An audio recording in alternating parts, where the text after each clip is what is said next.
नमस्कार दोस्तों, four options में आपका स्वागत है। दोस्तों, आज मैं अनुच्छेद से संबंधित आपके लिए 20 महत्वपूर्ण प्रश्न लाया हूं, जो कि हर परीक्षा में पूछे जाते हैं। दोस्तों, पहला प्रश्न है, भारतीय संविधान के किन अनुच्छेदों में नागरिकता संबंधी प्रावधान है? तो नागरिकता संबंधी प्रावधान अनुच्छेद 45 में है। अगला प्रश्न है, नीति निर्देशक तत्वों का उल्लेख संविधान के किन अनुच्छेदों में किया गया है?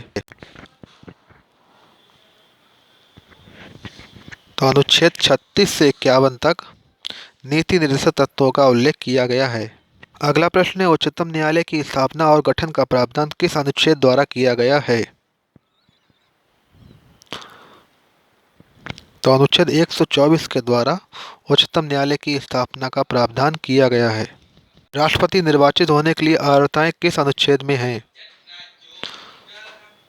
तो अनुच्छेद 58 में राष्ट्रपति के लिए नियुक्ति की अर्हताएं दी गई हैं। अगला प्रश्न है, अनुच्छेद 25 से 28 तक नागरिकों को कौन सा अधिकार प्रदान करते हैं?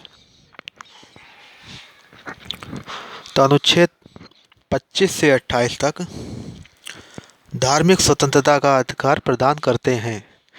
इनका संबंध धार्मिक स्वतंत्रता से है। तो सी ऑप्शन इसका मैच है। अगला प्रश्न है, दो या अधिक राज्यों के लिए एक ही उच्च न्यायालय का प्रावधान है।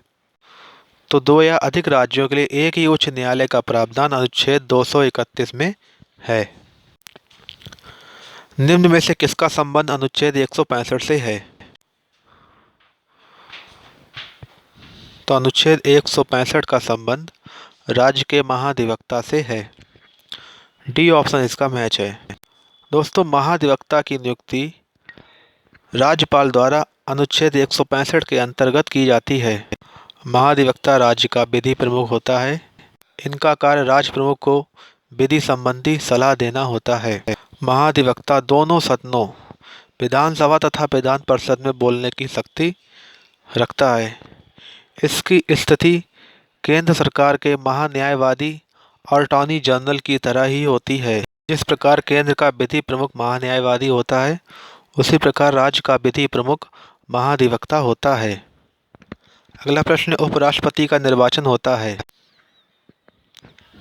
तो दोस्तों, उपराष्ट्रपति का निर्वाचन अनुच्छेद 66 द्वारा किया जाता है। अगला प्रश्न, निम्न में से किस अनुच्छेद में मूल कर्तव्यों का वर्णन है? तो मूल कर्तव्यों का वर्णन अनुच्छेद 51 का में है। डी ऑप्शन इसका मैच है। ये मोस्ट इम्पॉर्टेंट प्रश्न है दोस्तों। अगला प्रश्न है, राष्ट्रीय पिछड़ा वर्ग आयोग का गठन किस अनुच्छेद द्वारा किया गया है? प्रश्न का उत्तर आपको स्वयं देना है, कमेंट सेक्शन में जाकर के उत्तर दीजिए। अगला प्रश्न है, प्रारंभिक शिक्षा का अधिकार दिया गया। तो प्रारंभिक शिक्षा का अधिकार अनुच्छेद 21 का के द्वारा दिया गया। अगला प्रश्न है, विद्युत पर करों से छूट का प्रावधान है। तो विद्युत पर करों से छूट का प्रावधान अनुच्छेद 287 में है। अगला प्रश्न है, राष्ट्रपति शपथ ग्रहण करता है। तो राष्ट्रपति शपथ ग्रहण करते हैं अनुच्छेद 60 के द्वारा। अगला प्रश्न है, संसद का गठन किया जाता है। तो संसद का गठन अनुच्छेद 79 द्वारा किया जाता है। सी ऑप्शन इसका मैच है। अगला प्रश्न है, कौन सा अनुच्छेद राज्यों के लिए एक उच्च न्यायालय के गठन का प्रावधान करता है? तो राज्यों के लिए एक उच्च न्यायालय के गठन का प्रावधान अनुच्छेद 216 में है। बी ऑप्शन इसका मैच है। अगला प्रश्न है, राज्यपाल की नियुक्ति का प्रावधान है। तो राज्यपाल की नियुक्ति से संबंधित प्रावधान अनुच्छेद 161 में है।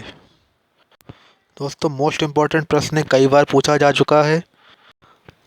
अगला प्रश्न है, किसी राज्य के मुख्यमंत्री की नियुक्ति का प्रावधान है। तो राज्य की मुख्यमंत्री की नियुक्ति से संबंधित प्रावधान अनुच्छेद 164 में है। मुख्यमंत्री की नियुक्ति राज्यपाल द्वारा अनुच्छेद 164 के अंतर्गत की जाती है। विधानसभा चुनाव में बहुमत प्राप्त दल के नेता को ही मुख्यमंत्री बनाया जाता है। अगला प्रश्न, पर्यावरण तथा वन्य जीव संरक्षण का प्रावधान है। तो पर्यावरण तथा वन्य जीव से संबंधित अनुच्छेद 48 का है। तो डी ऑप्शन इसका मैच है। भारत के महान्यायवादी की नियुक्ति से संबंधित अनुच्छेद है। तो दोस्तों महान्यायवादी केंद्र सरकार या भारत सरकार का विधि प्रमुख होता है। इसकी नियुक्ति भारतीय संविधान के अनुच्छेद 76 के द्वारा राष्ट्रपति करते हैं। जिस प्रकार राज्य का प्रमुख महाधिवक्ता होता है, उसी प्रकार भारत सरकार का विधि प्रमुख महान्यायवादी या अटॉर्नी जनरल को कहते हैं। तो ए ऑप्शन इसका मैच है। अगला प्रश्न, प्रधानमंत्री की नियुक्ति किस अनुच्छेद द्वारा की जाती है? तो प्रधानमंत्री की नियुक्ति अनुच्छेद 75(1) द्वारा की जाती है। उम्मीद करता हूं दोस्तों आपको जानकारी अच्छी लगी होगी, तो वीडियो को लाइक करना ना भूलें। धन्यवाद।